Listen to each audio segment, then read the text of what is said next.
दोस्तों स्वागत है हमारे चैनल पे श्री दुर्गा पूजा समिति प्रखंड चौक मुसहरी। तो आज हम लोग जाएंगे श्री प्रतिभा जी का भजन सुनने के लिए।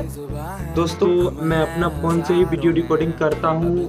फिलहाल हमारे पास स्टैंड वगैरह तो है नहीं, फिर भी हम अपना तरफ से कोशिश करेंगे कि अच्छा से अच्छा वीडियो आप तक पहुँचाने का हम कोशिश करेंगे। दोस्तों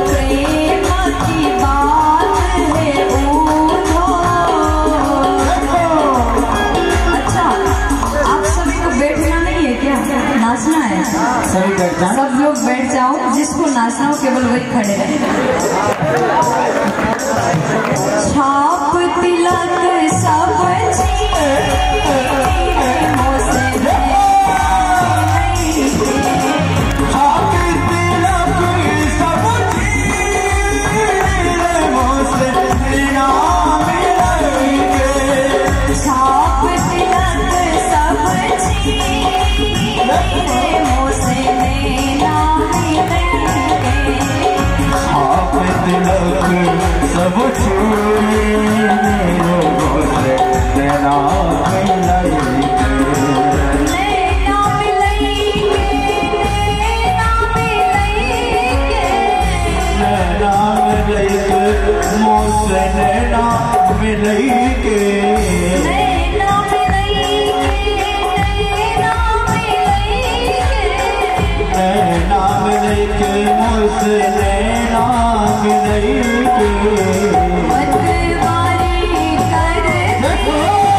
दीवाने हो गए कि सबको मन हुआ नाच ले, है ना? जोर से बोलो। जो भक्त खड़े हैं बैठ जाओ, अभी विवाह होने वाली है तो बारात आएगा तो थोड़ा सा बैठ जाओ ना। भगवान की शादी है, शांति का परिचय दे दो। पीछे जितने लोग खड़े हैं जल्दी जल्दी बैठ जाएं, जल्दी बैठो। जब तक मैं 10 गिनूं तब तक बैठ जाना, ठीक है? 1 2 9 9:30 10। अब सब कोई बैठ जाए। अब बस हम रुक्मिणी मंगल भगवान का यहाँ पर मंगल विवाह उत्सव मनाने वाले हैं। अध्यक्ष जी को 2 शब्द बोलना है, 2 शब्द बोले। सम्मानित हमारे सभी श्रद्धालु का मुसहरी और उनका में हमारे पंचायत प्रहलादपुर में यह मन में जो है से बना हुआ बीएड कॉलेज है, नर्सिंग कॉलेज है और शांतिपुर के जो है उनके दरवाजे पर जब मैं गया तो बड़ी बड़ी कस के सम्मान भी किया और आर्थिक मदद भी हम लोगों को किया। लेकिन आप लोग याद रखेंगे कि सभी माताएं बहनों को याद किया था कल हमने, ये अपनी सहयोग चाहे जो भी बन पाए इस महाजग में जरूर कर लेना अपने हाथ से, चाहे वह झोला में रखना पड़े चाहे बोरा में रखना पड़े। लेकिन यह जग सभी लोगों का है और सामूहिक कार्यक्रम हो रहा है। ऐसा कार्यक्रम जो प्रतिभा जी ऐसे लोगों को जो देश के नामी जो हमारी प्रवचन करता है उनमें इनका नाम है पूरा देश। यह चैनल जो चल रही है, जो लाइव चैनल चल रही है साधना गोल्ड, वो आप लोगों को देखने के लिए भी मिला होगा। अभी हम मुजफ्फरपुर से दोबारा लौट के आए हैं। लोग हड़बड़ा जाते हैं, कुछ होता है तो उधर घूमने का कोई दिक्कत नहीं होगा, कोई दिक्कत नहीं होगा। केवल अपने से हम संयमित रहेंगे तो दूसरा खुद संयमित हो जाएगा। साथ साथ हम नौजवान और मुसहरी के नौजवानों से कहना चाहते हैं, पूरी मुस्तैदी से, पूरी शांति व्यवस्था से अभी करीब 1 घंटा कार्यक्रम और होगा। लगता जैसा है, जैसा प्रोग्राम है, हो सकता है रामलीला बड़ी लेट के शुरू हो, क्योंकि कल इनको शाम में 5 बजे हम लोगों को विदाई समारोह भी है और 5 बजे के बाद फिर 8 बजे से रामलीला। आज रामलीला का समय हम लोग ले रहे हैं और कल हम अपना समय रामलीला वाले को देंगे। इसलिए आप लोगों को कोई धैर्य रखना है। सारी कार्यक्रम हम लोग लगा रहे हैं। वर्षा के वजह से सभी प्रोग्राम को हम आपके सामने प्रदर्शित नहीं कर रहे हैं, क्योंकि वर्षा एक ऐसा माहौल बना देता है जो हम लोग विचलित हो जाते हैं। हम केवल आप लोगों से हमारा अंतिम विनती है, आग्रह है, जो इस महायज्ञ में जो भी आपसे बन पाए और जरूर से जरूर सहयोग राशि अपना दान करेंगे। साथ साथ कल 11 बजे कल प्रवचन होगा और वह भी प्रवचन अंतिम क्षण का प्रवचन बड़ी लाजवाब और दर्शक को देखने के लिए होगा। इसलिए हमारा विशेष आग्रह है मजदूर वर्ग के समाजों को कि कल एक दिन हम लोग जो मोदी जी जो फ्री का खिला रहे वही खा के रह जाएंगे से मंजूर, लेकिन कल इनका 11 बजे प्रोग्राम में हम लोग को हिस्सा लेना। और दूसरी बात हमारी माताएं बहनें जो कलश उठाई है उनसे भी आग्रह है कि कल हवन का कार्यक्रम भी होगा। क्या बजे होगा? 3 या 4 बजे हवन का कार्यक्रम होगा।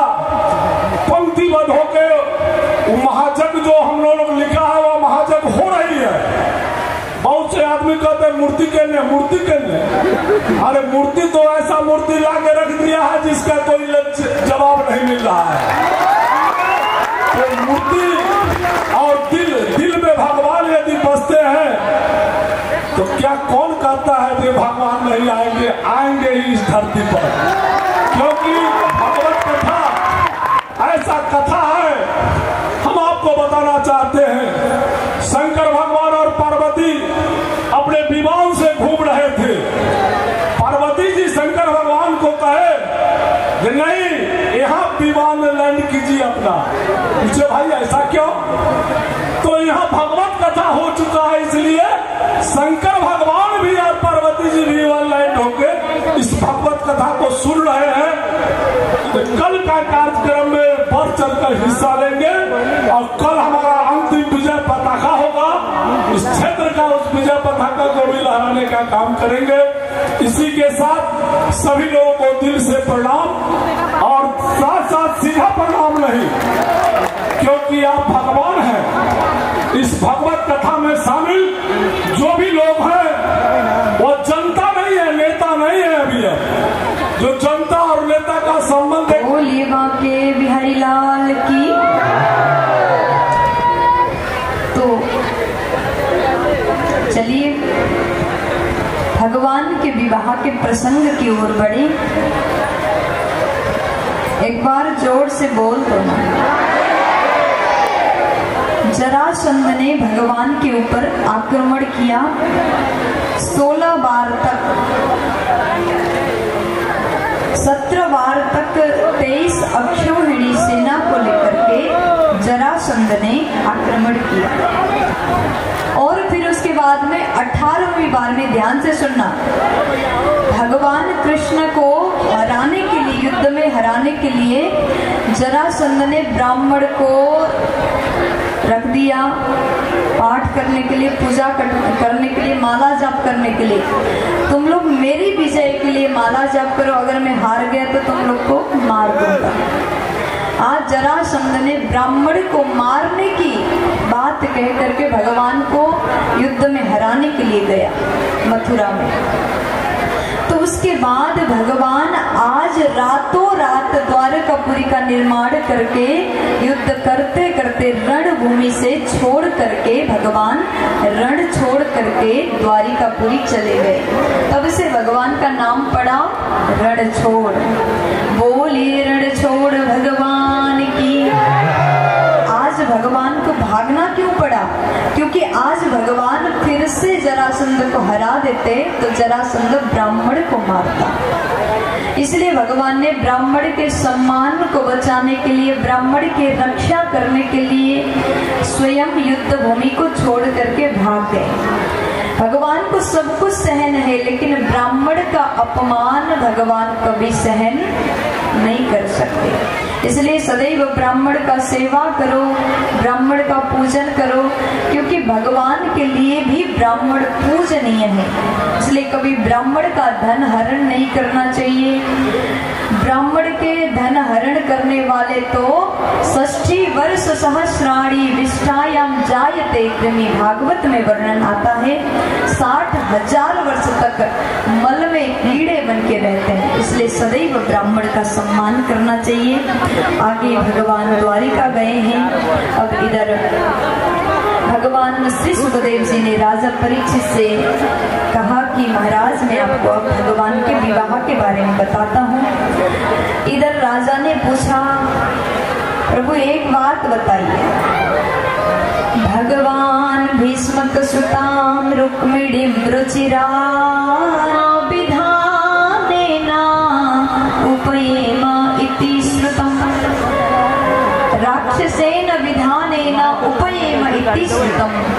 आज राजा परीक्षित ने पूछा कि प्रभु, मैंने सुना भगवान ने भीष्मक नंदिनी के साथ में, रुक्मिणी के साथ में राक्षस विधान से विवाह किया, क्या ये बात सच है? मुझे विस्तार से बताएं। प्यार से बोलो, जोर से बोलो, बिल्कुल शांति से बैठ जाइए।